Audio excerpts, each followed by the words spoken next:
In America, everyone's poor, and it's normal now.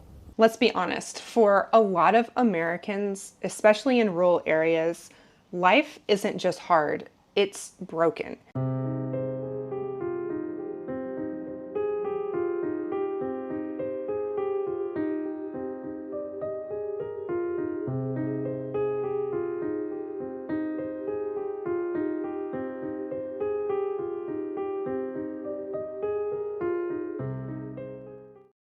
豊かさの象徴だったはずの国が、今、貧困を日常として受け入れています。世界一の経済大国、世界最大規模の軍事力、アメリカンドリーム、広大な土地、豊かな資源。私たちはアメリカにどんなイメージを重ねているでしょうか。2025年10月27日、トランプ大統領が6年ぶりに来日し、日米両国は安全保障と経済安保の連携を改めて確認しました。しかし同じ時、アメリカという豊かさの象徴の国で、その繁栄の裏側に、もはや貧困を日常として受け入れざるを得ない人々の存在があります。誰もが知る自由の国の現実は、無数の人々の悲鳴の上で成り立っているのです。今回は、2人の配信者が語る言葉を借りながら、繁栄の光の裏側を見つめます。アメリカのリアルを知ることは、日本の未来を考えるきっかけにもなります。果たして、この2人が導き出した答えとは？あなたの価値観が揺れるかもしれない一本。どうか最後までご視聴いただけたら幸いです。In America, everyone's poor, and it's normal now. The average person in America is simply getting left behind. The work culture is changing. It's been bad for a long time, but it's just getting worse. There's no real incentive anymore. There's just expectation. And the expectation is that you need to work between 60 and 80 hours a week. Essentially, it's normal now to work 2 full-time jobs. To work 80 hours a week 10, 20 years ago would have been lunacy. You'd be called a workaholic. It was a negative thing. Now it's normal, it's expected. In fact, if you work less than 80 hours a week, there's probably something wrong with you. You're just not being productive. At what point in the work culture has this become normal? This has become normal because being poor has become normal. There are more Americans now living in poverty. There's more child poverty now than there's probably been since the Great Depression. It's a normal thing in America now. America is falling behind and its people have been left behind. In the managerial class, the bureaucratic class, they're just completely out of touch with Americans. The middle class has been erased. All you have now is upper middle class, upper middle class, and upper class, and the poors, the thrifts, people like us. Let's be honest, for a lot of Americans, especially in rural areas, life isn't just hard, it's broken. We have lived in the southern Appalachian region of East Tennessee, and then later we moved to Southwest Virginia. We not only have personal experience with this, but we also watch the struggle of our entire families. So this story isn't just about us. It's about our community, our friends, our loved ones, and it's about a lot of you. We did everything to make it work. We grew our own food. We bought things secondhand. We took care of our stuff. We fixed stuff when it broke instead of buying new things. We were not materialistic. We were super frugal and lived below our means, debt-free. We just did all the things that we felt were right. But still, no matter how frugal we were, no matter what we did, we still could never truly break out of the system. And it's not just us, it's our loved ones, our grandparents, aunts, cousins, neighbors. They are all working so hard and they're still struggling. They work in factories, construction jobs, and slaughterhouses. They're CNAs, they're teachers. These are irreplaceable jobs that are vital, but yet they're still not paid a living wage. 第二次世界大戦を終えたアメリカは、世界で唯一、戦場にならなかった先進国として復活しました。帰還兵たちは GI 法により大学へ進み、低金利の住宅ローンで家を建て、郊外には整然とした街が広がりました。働けば報われる。その信念こそがアメリカンドリームの原点だったのです。しかし1970年代、石油ショックとドル危機がその歯車を狂わせます。グローバル化の波は格差を広げ、教育費や医療費は跳ね上がりました。努力では埋められない現実の差をローンでごまかす時代。そして2008年、夢は静かに崩れました。象徴だった家が金融商品となり、バブルと共に弾けたのです。家を失う人々、消えた街、救われたのは巨大な金融機関だけでした。その後も株価だけが上昇し、富は一部に集中。誰もが夢を見られる国は、夢を変える者だけの国へと変わりました。And though we can look at inflation rates, we can look at wages have gone up slightly, but we are still feeling the great impacts of what we've seen happen over the past 4 and 5 years. With the rapid, obscene printing of money, we've seen the devaluation of the US dollar to the point where America has essentially lost its position as global economic hegemon. The BRICS countries are coming up. They are the rising power. What's America going to do? Because with lack of policy, we'll see what the tariffs are going to do. In the long run, I hope the tariffs work. I hope they do something. Because something is better than nothing. Because nothing means that they keep spending, they keep using, they keep abusing the population to get what they need to push their agenda while at the same time burying us in a position where people need to take debt just to meet the cost of living. So for all those people out there that say the solution is to move to the rural areas, that may be the case. You may be able to find a cheaper home. But the fact is, there's not going to be any jobs there. I spent 8 or 9 years in West Virginia. I love West Virginia. It's a beautiful place. Reality is, poverty there is crippling. Yes, you can buy a home for cheap, but guess what? Good luck finding a job where you can meet those mortgage payments on the wages that you'll be receiving. Our civilization, with technology, we are supposed to be moving in a direction that makes life easier. When we talk about AI, when we talk about the automation of the service industry, the great fear is that people are going to be left out to the side. People are going to be left out on their own, unable to find jobs. The hope and dream of a universal basic income for many people in lieu of the positions that have been taken over by AI is just, it's a pipe dream. America's not going to give that kind of stuff out for free.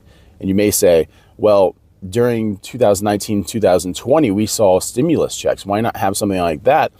Haven't we seen the consequence of the stimulus checks, the consequence of the government printing money to try to hold up the economy, to hold up people's lives? The sad reality is that the government will never be able to pay for everyone to live. And there doesn't seem to be a way out for most people now. America has become a serfdom. If you don't pay your bills, if you don't pay your mortgage, if you don't pay your taxes, you're going to go to prison or you're going to be homeless. That's the way that it is.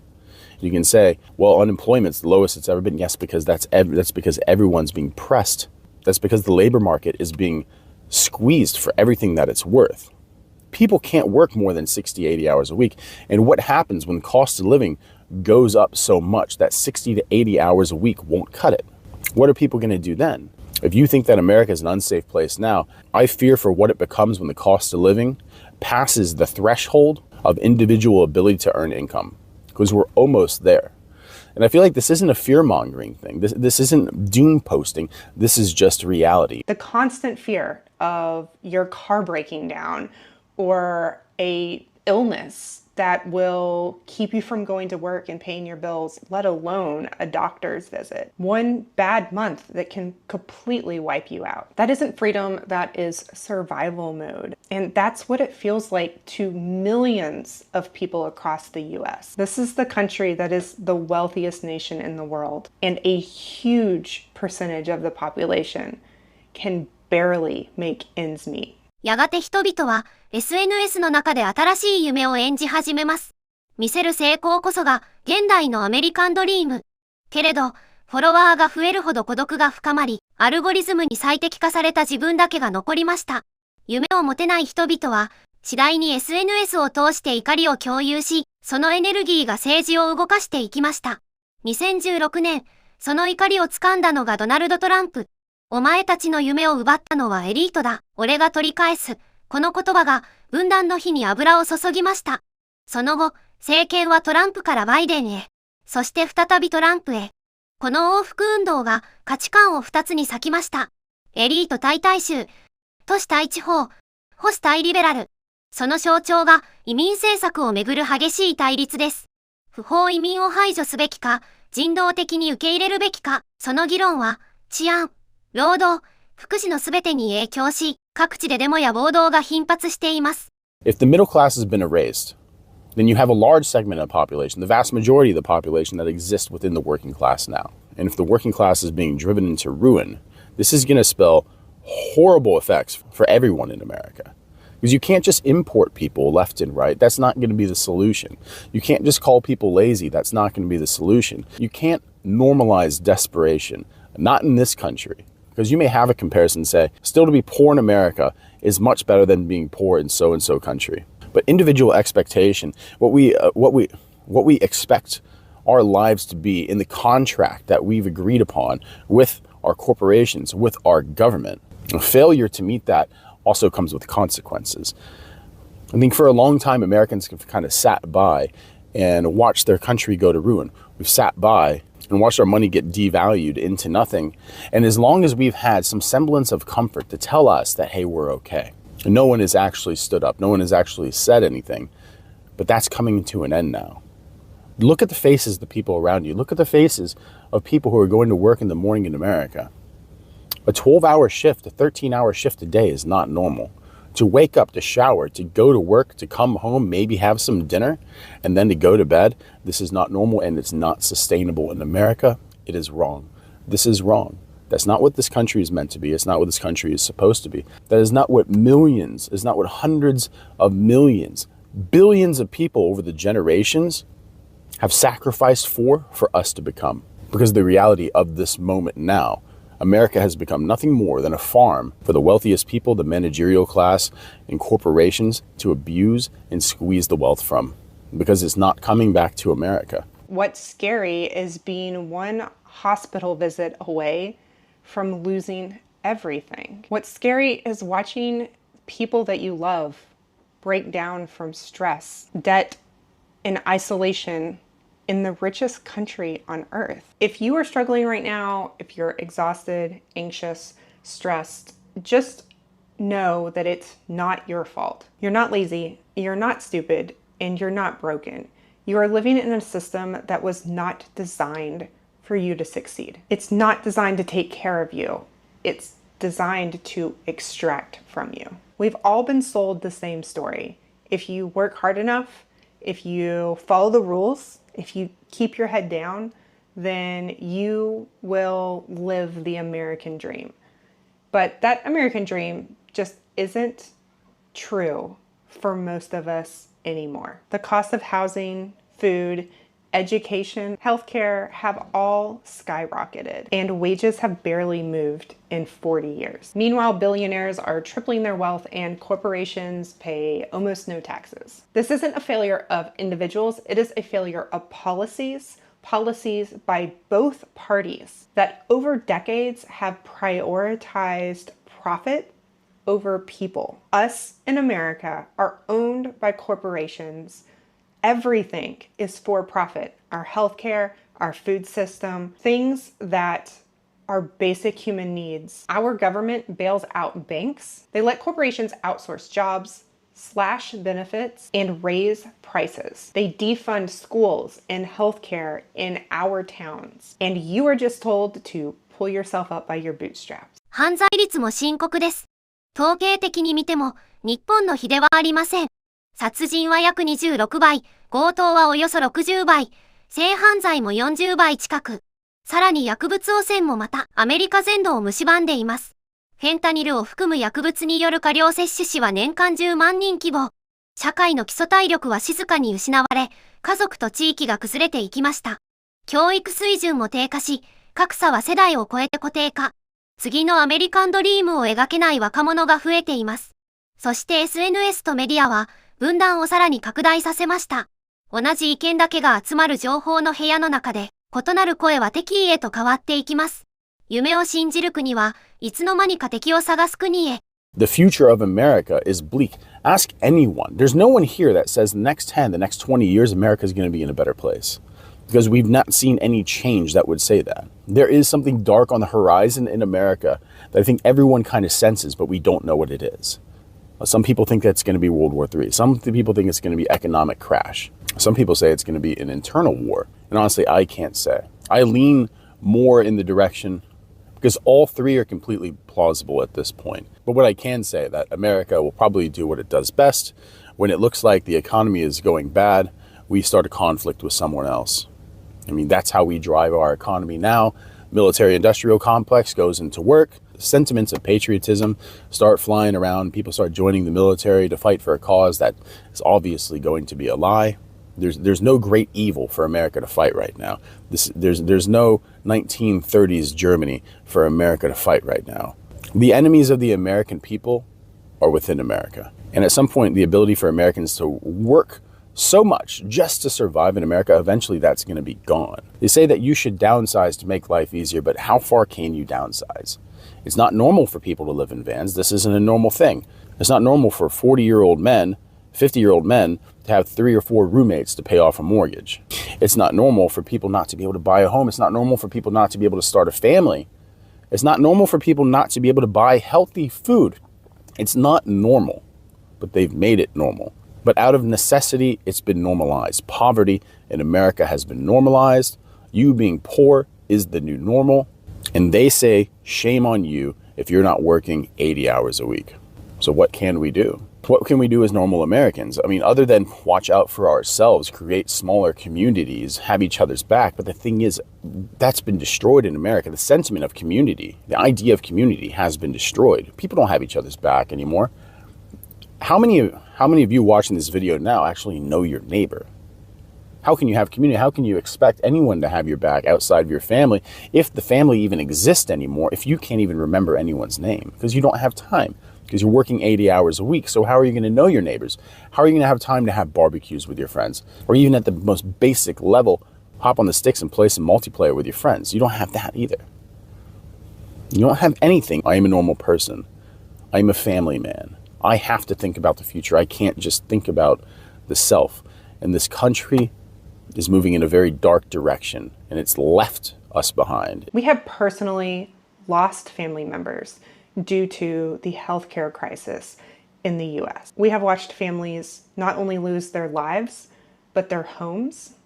We have watched neighbors lose jobs, lose hope. And through it all, we've been told that it is our responsibility to fix it. But there's no fixing the system that is controlled by money when you don't have any to begin with. And the thing that is most frustrating is that this country has the money. It has the resources, but what it doesn't have is the desire to build a system in which ordinary people are able to survive and maybe even thrive. 今、AI とロボットが人間の仕事を奪い、社会は AI を所有するものと AI に使われるものに分かれ始めています。アルゴリズムに選ばれるという新しい夢の形も現れました。けれど、それは AI という新たな主に仕える労働に過ぎません。かつて自由の国と呼ばれたアメリカ。その自由は今、孤立へと変わりました。夢を見る自由は残っても、夢を支える仕組みはもう存在しないのです。America is nothing if the people don't exist in a cohesive society where we believe in each other. We are paranoid now. We look at other people. We look at our countrymen with hostility. We don't look at them like they are our countrymen anymore. What can we do? What's the next move? Because the vast majority of us at this moment right now, we have to kind of sit on the sidelines and do what we have to do to survive and to see what's the next step. We don't have an impact on the macro events. That's for people way above us, and that's what we need to understand. Most of us are going to live our lives, and they're going to be lives of no consequence to the greater society, no consequence to the great story of America and the direction with which we go next. We just have to sit and wait and hope that we can survive. And this has been the serf's position throughout history. We are now slaves of consequence. The control of individual destiny is slipping through our fingers, and I don't know how we can get it again. I don't know what the next move is. But I can say in the social contract, if a nation state has failed to protect or provide for you or to give you security, then you have no obligation to serve that same nation state. That social contract has been broken and it's failed. We have to look out for ourselves. And I hate to say that because I believe that a nation doesn't exist without community. A nation doesn't exist without common unity between its people. But for what's coming next, I think that there's no other way. It's left us behind. And I hate to say, you should just cut and run and you should find another place because that's a hard thing to do. I don't think the answer is to just move into the rural places, to move into the woods, because that's not sustainable for everybody. So I guess that's it. I guess we all just have to make a plan and hope that it goes well. because that's the position that we're in now. So make your plans, and if you can, watch out for each other, because this isn't normal. The state that we're in now isn't normal, and we should still hope for change, even if that change seems unlikely to come. So we made a decision that most people don't even think is possible. We left. We started traveling Southeast Asia, Thailand, Vietnam, and what we saw completely changed our viewpoint of what a poor country actually looks like and what's possible when a society prioritizes people over profit. In places that America calls developing countries or third world countries, we have found people living better on far less, but are much happier. They have much higher quality of lives than we did back in the States. Through our experience traveling through lesser developed countries, we have discovered that the system in America is not broken by accident. It is broken by design, and it is something that we all need to start talking about more. We weren't looking for much when we left the US. Honestly, we were just looking for a more affordable place to survive and have a higher quality of life. But what we found when we got here was something we never really expected. We found access to healthcare, to affordable housing, affordable transportation, fresh food, amazing community, safety in countries that we had been told our entire lives were third world countries. In the community here is strong. They are still very much family oriented. Families live together, elders are respected, children are respected, people know their neighbors, they look out for each other, even us, even being foreigners, even not being from this area. Just the community vibe that we get, particularly with our 2-year-old, we feel so safe and accepted here. Listen, we've been told our whole lives that America is the greatest country in the world. There are some amazing things about America. I love certain parts of being American, of course. I'm not denying that. But we still have to acknowledge the problems that we are facing. A lot of us are facing and are truly struggling. We've been sold the lie that if you work hard enough, that if you sacrifice enough, everything is going to be okay. But what I've seen overseas is that a good quality of life is not only about wealth and making more money. It is about priorities. These countries aren't perfect, far from it. No country is, but they are prioritizing healthcare, affordable housing, transportation, community care, basic human dignity. While in America, that is slipping away for millions of people. So when people ask us, why did we leave? Isn't it scary to move abroad? Our answer is no, not because we hate America, but because we wanted to be able to live. 貧困にあえぐ中、それでも踏ん張ってなんとかそこから抜け出そうとする人もいれば、生きるためにアメリカを離れるという決断をした家族も。このアメリカがたどった道は、果たしてアメリカだけの話でしょうか。グローバル経済の波に乗り、拡大と効率を追い求めたその先に、豊かさの構造疲労が必ず待ち受けています。働いても報われず、家庭を持つことが贅沢となり、教育や医療が選ばれた人の特権になる。その根底にあるのは、国家より市場が上に立つ、というグローバル思想です。資本が国境を越え、利益が一部に集中し、地域社会は静かに空洞化していく。国民という共同体が、経済効率の名のもとに解体されていくのです。そしてもう一つ、無秩序な移民政策による、文化と治安への影響。多様性という名のもとで一体感は薄れ、寛容と無関心の境界が曖昧になっていきます。そう、この現象は、ゆっくりと、しかし確実に、日本にも忍び寄っているのです。地方の労働力不足を理由に拡大する外国人労働。家族よりも効率を優先する社会の風潮。文化や価値観を守ろうとする意志が、排外主義と呼ばれる時代。経済成長だけが幸福ではありません。数字で測れない価値。家族、地域、信頼、誇り、それこそが中間層を支え、国を守る土台になるのです。明治維新以降、日本は西洋に倣えとばかりに発展してきました。そして現代においても、グローバル化や SDGs、LGBT、そして移民など、常に欧米の後を追っています。しかし今こそ立ち止まって、輸入した価値観ではなく、我々自身のそれを見直す時期に来ているように感じます。経済成長を続けなければ維持できない社会は、永遠に労働力不足に苦しみ続けます。経済成長が止まった瞬間に崩壊する社会に未来はありません。アメリカの分断は私たちの未来の鏡かもしれません。日本では新たなリーダーが誕生しました。高市早苗総理大臣。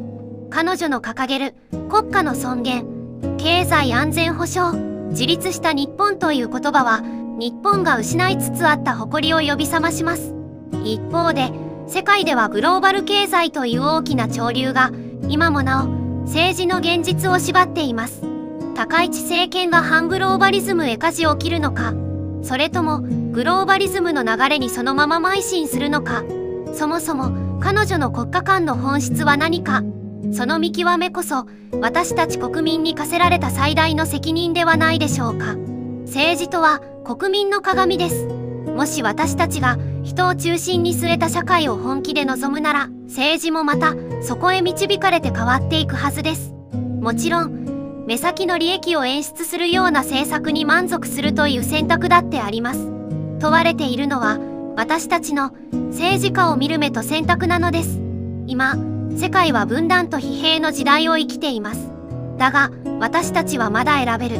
目先の経済成長だけを優先する政治家か、机上の理想論だけを唱える政党か、それともしっかりとした価値観、国家観を持ったリーダーか。その選択がこれからの日本を決めるのです。立ち上がれ、日本人。ご視聴ありがとうございました。